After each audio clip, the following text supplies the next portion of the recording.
Welcome everyone to another episode of Kidney Conversations. You see, I'm excited today. I'm all discombobulated because I have beautiful women live here in the studio today and this fly that keep moving around, but we're gonna get them.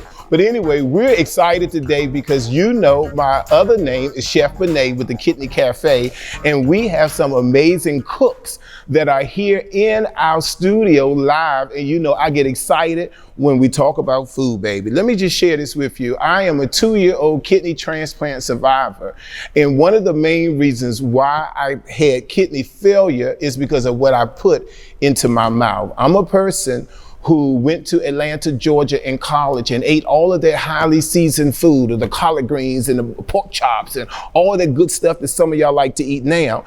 And over the years, I developed gout. The medicine from gout affected my kidney, and then I became a kidney transplant survivor after having kidney failure due to that medicine. So today it's all about food, baby. We have live here Tricia Thomas and Marissa Martin in our studios. Give them a big hand because I'm excited.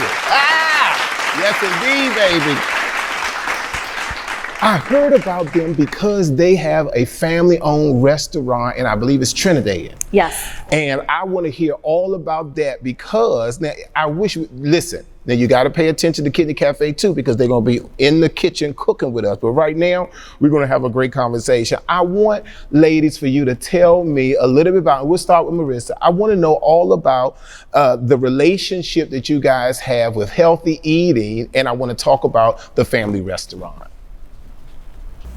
So I started eating healthy mainly because I know in my family many diseases run like high blood pressure, diabetes, and I just wanted to live long for myself, my kids, and educate them on that. That's mainly the reason why I started. Okay. And then Tricia, we heard so much about you and your cooking, so talk to us about that. Sure. So we grew up in Trinidad, and to be honest with you, our grandparents had farms, and they raised pigs and cows and chickens. So everything went from the farms and from the gardens directly to the pot. And so everything was fresh. And so that's what we knew. And when we migrated to the United States to pursue our education, the food was different. It tastes very different. We were introduced to processed foods. And so that's when we really had to decide what we were going to do in terms of healthy eating. So that's where our journey began. Okay, so your journey began in reference to the healthy eating portion. That's really great.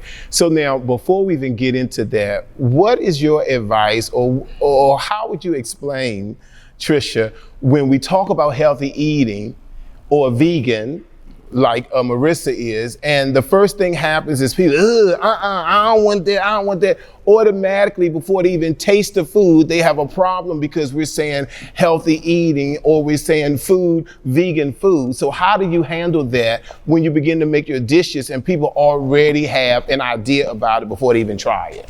Sure. So I think one of the key things is how you season your food. And in the Caribbean, most dishes are seasoned with something we call green seasoning. It's a marinade, and it consists of chives, onions, garlic, pimento, thyme, all your herbs that you would have in your kitchen garden. So you would make this marinade, you would season all of your meats, and you would even put it in your broths, any dish that you're cooking, you would put it in there.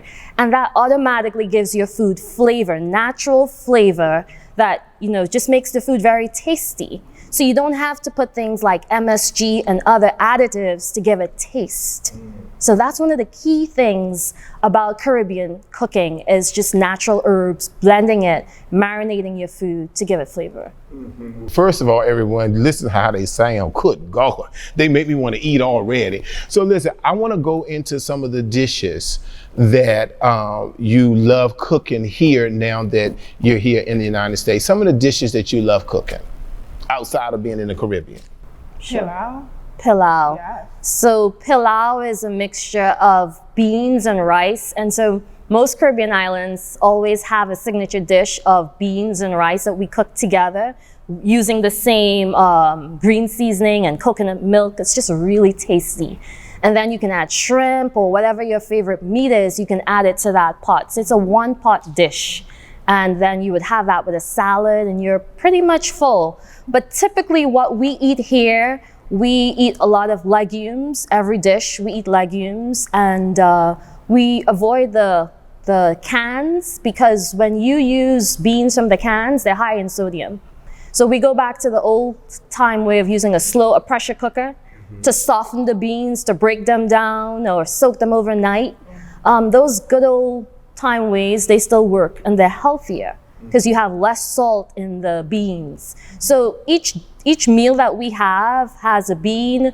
We have meat. We love fish, so we would do salmon, and we would use olive oil and crushed garlic as a glaze, and we would bake it, grill it. Yes. We try to avoid using flour to fry.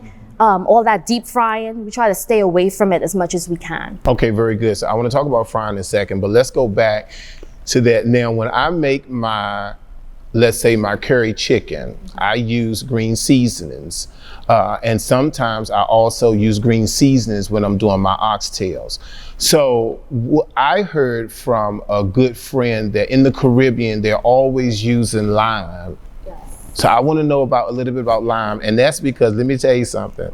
I got a good friend, it's a barber graduate. A lot of barbers still come over because I think it's important that when you are a mentor, that you continue to develop them even after they complete the program. And a lot of guys just in general, don't like talking to people, and they hold a lot of stuff in. So my doors are always open and they're always there. So I have one of my buddies a graduate, who made me last week some lime and jerk chicken wings, and I went crazy. And he said, they always use lime in the Caribbean. So talk to me about that. Sure. And is that true? So I'll start and I'll let Marissa share. So we use lime for everything. So whenever we have meats, the first thing we do is soak it in lime to cut the freshness, one. Also, it gives it a really nice flavor, very nice citrus flavor. And then we use it also once, like you bake fish. After you bake the fish, then you glaze it with lime. And it's also anti-inflammatory, so it's also good for your digestion as well. I don't really use lime that much, but when I make my black beans, I love to make put cilantro and lime in it, and it tastes very good. And I also love lime water, but I don't cook a lot with lime. Really? Yeah, Okay. because it's usually, maybe, like she said, you clean your chicken with it and everything, and I don't eat chicken, so that's why I use it. Well, you know what, guys? I think that it's really important, because part of what today's show is about teaching you and showing you that you can eat healthy food and it still can be delicious.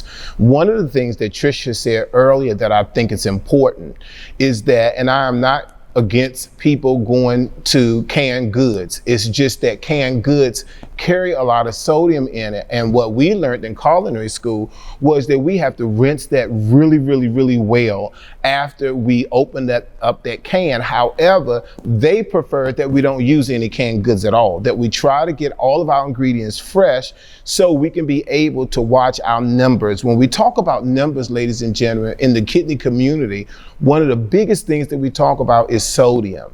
Because if you're on dialysis, you have to be really careful because of our fluid intake. And if you're using and eating a lot of things that have sodium in it, what's going to happen? You're going to want to take in more fluid. And then that's going to now bring on more problems, because that's more fluid that they have to pull off of us when we're on the machine. So that's why, audience, it's important that you stay away from a lot of those canned foods. If you have to, you do it, but you rinse them really good so we can try to get rid of a lot of that sodium. Now, one of the things, Marissa, I want to talk about is they had mentioned to me, and I started doing this in reference to soaking my potatoes, because they talked about if you soak your potatoes, you can it can help to get rid of a lot of the phosphorus out of those potatoes. Why do you soak potatoes? And if you do, why do you soak potatoes? And I keep saying Marissa, but I meant Tricia. I'm sorry, I'm getting it all mixed up. Tricia, talk to me. So I do. All my fruits and vegetables, I actually soak them in a vegetable rinse, because you don't know where they're coming from, and you want to get all of the chemicals that they put in the fruits and the vegetables as they grow them. especially here in the US, I've noticed that even the organic fruits and vegetables taste differently from what we have home. So I soak everything, everything. Which is really good. We're going to take a commercial break, but let me just say this, and this is really good. This is why it's important that we have the show. Did you hear what she said? Now, not telling my business, but Chet Bennett was cooking this morning, and one of the reasons why I was late is because I made some salmon wraps with fresh spinach, but I had to soak the spinach.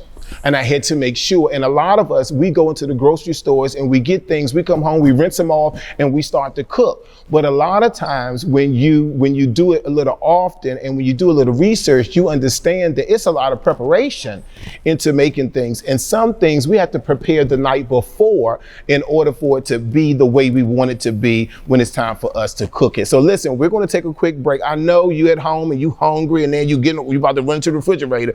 Hopefully you'll get something fresh and healthy. But this is Kidney Conversations, and we'll be right back after these messages.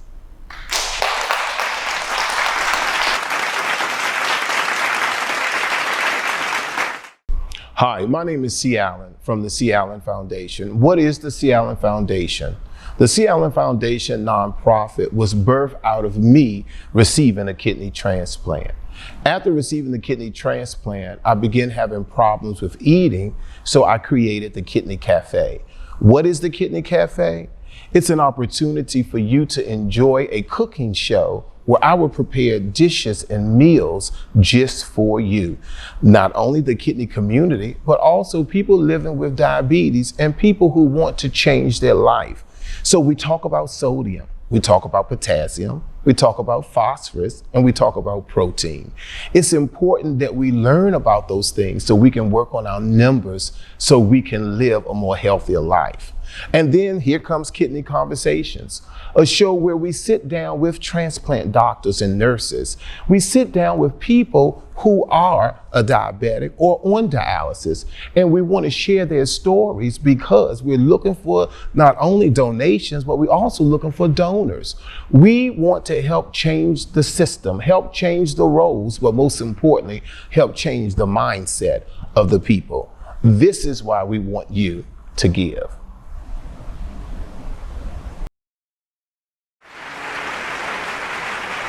All right, everyone, we're back here with the lovely Thomas sisters, Thomas and Martin, yes, with the lovely sisters here from Trinidad, and I'm excited. So let's go back to Tricia. Yes, so Tricia, talk to us about what would you consider would be good foods for kidney patients? Talk about that. Sure. So I would start with a salad that consists of fruits and vegetables, and specifically sliced apples. I think that's it's tasty. I would couple that with a piece of salmon and again, use the green seasoning marinade I talked about earlier. And then you would put that to bake with some olive oil. If you have an air fryer nowadays, it takes about 5 minutes, 10 minutes max. Okay, well, you know what, then let's talk about that real quick. Okay. It's not a part of my question, but yes. What do you really think about the air fryer? Because let me tell you something. I got an air fryer. Everyone was all raving about the air fryer. I was going to be all healthy, all of that. So I decided to make some chicken. And they said you still put flour on. I use vegan flour. However, when I took the chicken out thinking it was done, I'm still seeing remnants of flour on the chicken. So I was like, so after a while, being honest, I just use the air fryer as a toaster. I'm sorry. I'm sorry. Talk to me about some advantages of using the air fryer, please. So sure. So we have only used the air fryer to bake and grill, to be honest with you. So the only thing that we would put in there would be the meat, and then we would drizzle it with olive oil and crushed garlic. But we have never used flour because we don't use flour. We don't deep fry. That's something we used to do back in college days. Now that we're older, we're trying to eat healthier. And then another thing with the salmon, we would add stir-fry vegetables. That's something that you can also put in the air fryer. So you would toss up your red peppers, cut up your cabbage, your onions, your garlic, and drizzle turmeric. So I love to cook with ginger and turmeric. They're anti-inflammatory. Yes. So I would put that. Sometimes you can put a little oregano and olive oil, and you put that in the air fryer, and it comes out just perfect. Really? Yes, you have to try it. Gotta trust me on this one. Okay, I'm gonna try that. But let me ask you a question though, because for me, what I do is I have family members who I have to fight with when it comes to that fried chicken. So I use grapeseed oil because it's an anti-inflammatory also, and also it's much healthier for them, but you prefer not to fry at all. We prefer, so we have kids who love fried shrimp, and so we would do it from time to time, but we try not to do it too often. Okay, but if you fry the food, Tricia, what would you use? So we would use olive oil or coconut oil. And the reason we use coconut oil because it gives the food natural flavor, additional flavor without you having to put more additives. Yes. So if you were to saute some spinach in coconut oil, it would be perfect. And you know what, now, Tricia, now you can't tell all my stuff now because my book, then the book comes out for the holidays and I was going to say that because, and I'm going to ask you this, Tricia, before we go to Marissa, and that is that that's what I use. I have a new dish with spinach and I use the coconut oil, and my God, because usually I use olive oil for everything, but I use the coconut oil and it is amazing. Now my question to you is, how would you season your food without using a lot of salt? What are the things that you would use as a substitute? Sure. So it's going back to that green seasoning. It has all of the flavors. And if your base is the green seasoning marinade and you want to make a curry dish, you add curry powder on top of it. If you want to do jerk, you add jerk seasoning on top of it. So you can build. You still use green seasoning because it gives it the natural flavor. You season it overnight. And then if you want to use teriyaki sauce, whatever, you build the flavor. See, in the Caribbean, we build it one level at a time. And that's good. And if Chef Deshaun Scott, Professor Chef, is listening, that's a shout out to you, because one thing that he taught us at PG Culinary School is about how you build the dish. And how he taught us that even in a salad, if we're going to do mushrooms, we're going to cook our mushrooms, we're going to saute the mushrooms, we're going to saute separately the onions, we're going to saute the peppers, and we continue to build the dish that way. Yeah. Very good. So listen, this is for you, Marissa. I want to talk about, how did you go vegan? Because a lot of people would say, I don't want that vegan food. How did you go from giving up those pork chops or whatever you used to eat that, on the farm, y'all talked about pigs and all that. How did you go from that to becoming a vegan? Because you look beautiful. Have mercy on my soul, sweet Jesus. Go ahead, I'm sorry. So it started off in college. We watched a documentary called Food Inc. And I saw, what it did to the animals, and I just felt so badly about it. And so I decided I wanted to change my life because of the animals, but it was not an immediate process. Okay. So the first year I decided to cut off chicken. So there was no more chicken in my diet for a year, but I still had turkey, fish, seafood, Then the second year I said, okay, no more turkey, and I'm just gonna have fish. So for like 10 years, I was a pescatarian. Okay. And then like 4 years ago, I said, you know what, I want to become a vegan. I don't want to even eat fish or, anything anymore like that. Okay. So pause right there, because you hurt my soul now. Okay, now I try not to eat the red meat. I definitely do not eat pork anymore. Mm-hmm. And for me, it's chicken and fish. And I'm trying to figure out my way of giving up chicken. So you did that first? Yes, I gave up the chicken, but I used turkey instead. So turkey was my substitute for the chicken. Okay. And then after that, I said, okay, no more turkey, then I'm gonna just have seafood. And I was a pescatarian for like 10 years, and then I said, you know what, I'm gonna give this up. Okay, so this is my question, because you said that. My question is, you didn't just say, oh no, I'm gonna give it up. What was it? What was that turning point? Because like now, I'm really into fish and seafood. I cannot see me giving up my crabs, I'm telling you.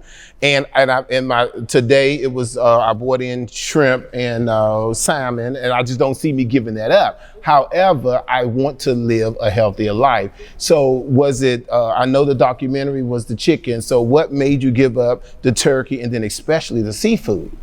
So what I did was, I was living in Manhattan, and so there's a lot of options, vegan restaurants in Manhattan, and I said, let me go try a few of them. And I did that, and I enjoyed the vegan food so much. I'm like, I could actually do this. I could, live off of vegan food and not have to worry about fish or anything like that. And I think it's a mind thing, because a lot of times we feel like we're not strong enough to give up certain things. But if you really want to, it's very easy, because there's so many options out there that you don't miss anything. Like, I don't miss anything. And you know that's true, because one of my biggest things, everyone, was pork chops. I love me a fried pork chop. I haven't had pork in a couple of years now, and I really don't miss it.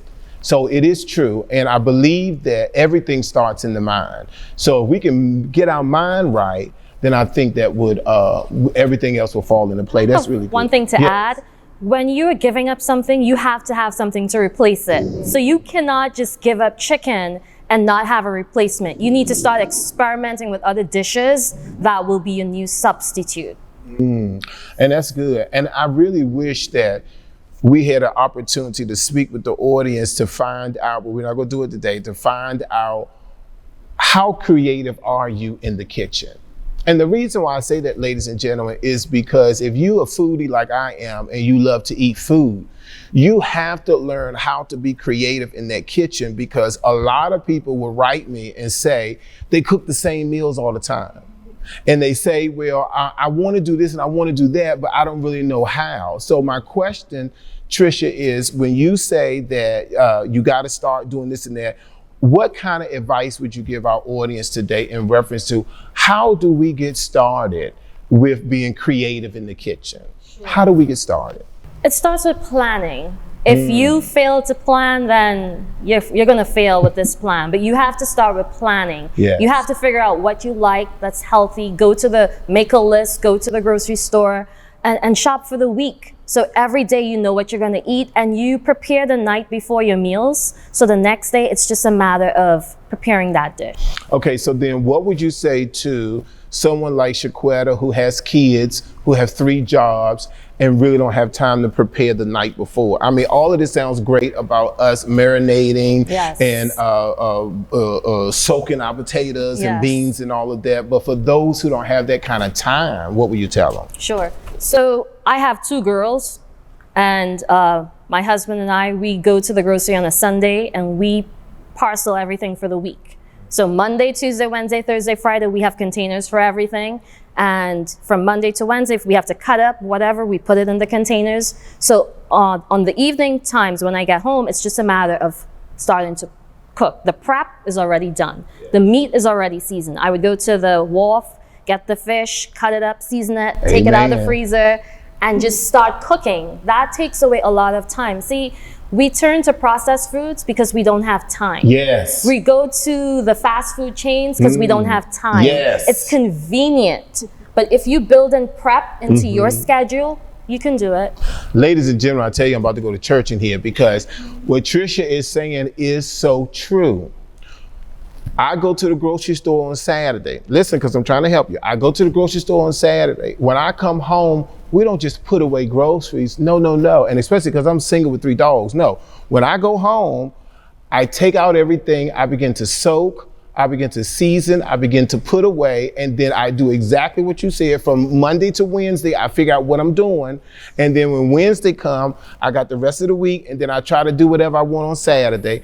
And she mentioned the wharf. If you're in the Washington, D.C. area, the wharf is one of the best places to go for your seafood, not only for some great fresh seafood, but the prices are normally right. And then when you get to go often, you begin to know people, and things make it even much easier because you have your people there that know what you want and that will look out for you. So I think that's really great. I'm really excited about this. But listen, we talked about it before, but I want to go in depth again in reference to the known spices. So talk to us about the different spices again that you use in your dishes, and especially towards the kidney community. Tell us again about those spices. Sure. So I know I have a list that my sister has, so I'll start. I use a lot of garlic, turmeric, ginger. Those are the main 3, and they're anti-inflammatory. Yes. And everyone, olive oil and garlic is two of the main ingredients that we like to use from the Kidney Cafe and the Kidney Foundation when they talk about superfoods. So we like to use those, and that's really good. Tell me a little bit more about turmeric. I hear a lot about that, and I just, throw it in there, but I don't really know what I'm doing. So tell me a little bit about turmeric. So turmeric is, it's in the family of the East Indian spices with curry, saffron. It's yellow, and it's very high in anti-inflammatory. Can't get the word I'm thinking of, but it's really good. It's along the lines of ginger, and so it decreases the inflammation in your body. Yes. And a lot of times, ladies and gentlemen, one of the signs that you know that you may have a kidney disease, a lot of times it's inflammation. And when our doctor was here, he mentioned about if you know that you're starting to get swelling, that's a sign that you may need to go to a physician to find out what's going on with that swelling. So that's good. All right, so now you talk to me, Marissa, what are some of the spices, your favorite spices that you normally always use? My favorite spices are nutmeg, cinnamon, also ginger, garlic. I cook with a lot of ginger and garlic together. I think every dish, it's like my secret ingredient. So cardamom, and that's about it. That's my favorite. Okay, so then tell me, it's funny she said that because if you go to the Kidney Cafe website, you will see that in our vegan sweet potato pie, it's always nutmeg, cinnamon, and ginger. It's funny you said that because that's what we use besides the vanilla extract. Okay, very good. All right, so what do you think people are hesitant when it comes to healthy eating? We only have about 5 minutes left, so I want to hear from both of you. What do you think is the hesitancy when it comes to healthy eating? I think the hesitancy is fear. That is what I think. Fear causes us to not want to have change. And if they realize that so many things could be substituted and, you could still eat like a regular person, because I do. I mean, when I became vegan, people thought it was a diet, but being vegan, exactly, it's not, it's a lifestyle. So people are expecting me to be skinny. I mean, I'm slim, but skinny and whatnot, but I still have cake and ice cream, and I can still have pizza, but it's all vegan. So there's no limit to what I can have. I still eat a lot. I love my belly, so. True. And you know what, Marissa, a lot of times we also have to explain to people that's saying they're going vegan, because some people can be a junk food vegan and they eat because some vegan food can be processed, and you got to be careful about that. And then it's important that we kind of break down to people, but one of the things, it's important that we break down to people what we should and shouldn't do. But one of the things that you said that was really important, and that is that, ladies and gentlemen, it starts in the mind. We have to be able to cultivate our mindset so we can make sure that we're doing things that is going to give us the kind of nutritional value that we need. Because I have, and I ain't talking about nobody, but I have a niece who normal people will consider obese, and she says she's a vegan. So what would you say about that, Marissa? Correct, when there are people who are vegans and they are junk food vegans. That is very true. For me, I usually probably once a month I'll do like a milkshake or some cake. But for me, I just love more plant-based stuff like my lentils, my beans. I don't really do rice and flour. I don't do that. I'm more into the salads, the greens, the spinach. So yes, there are I think there are different types of vegans. There are the vegans who love to still enjoy the junk food, and there are vegans who are more on a clean lifestyle. Okay, so now what do you think about the plant-based meat substitutes? What do you think about those? And we ain't calling no names out because there's several. What do you think about those? I prefer to make my own, like my lentil patties or stuff like that. I mean, if I go somewhere, I would enjoy it if I go, somewhere to eat and that's what they have. But for me, I don't really like it. It's high in sodium and, I don't. Which is really good. So let me just say this, and I was going to see how Marissa was going to answer that. I use a plant-based meat substitute, ladies and gentlemen. And remember, I started out suffering with gout, and that turned into, what happened.